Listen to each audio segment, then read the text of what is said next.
Sur la scène judiciaire maintenant, c'est aujourd'hui le retour en cours de la mère qui aurait abandonné sa propre fille. Ça se passe au palais de justice de Salaberry de Valleyfield. Kevin Crane est sur place. Bon, Kevin, finalement, la comparution, c'est cet après-midi, je comprends bien?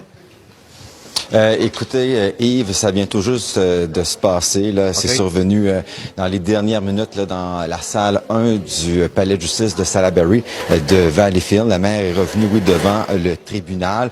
Elle s'est présentée, évidemment, menottes au poignet. Elle avait un chandail gris. Elle semblait vraiment fatiguée. Il y a eu une ordonnance de non-publication sur le nom de la victime. C'est pour la protéger, évidemment. La mère ne peut pas non plus communiquer avec sa propre fille, non plus avec le père de la fillette. Il y aura une enquête sur remise en liberté le 3 et 4 juillet et la couronne vient tout juste de dire qu'elle va s'opposer à sa remise en liberté là, pour l'intérêt public.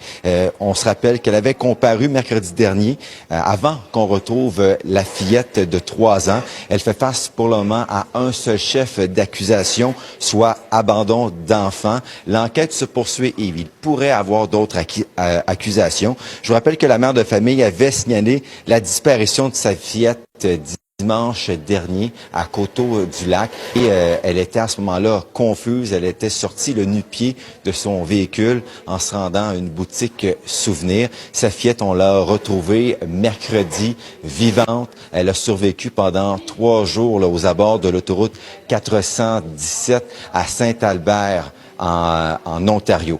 Donc, l'avocat de la défense nous a parlé juste avant la comparution. On peut l'entendre. On se trouve actuellement face à une personne qui vit une détresse qui est immense. C'est quelqu'un qui a besoin d'aide.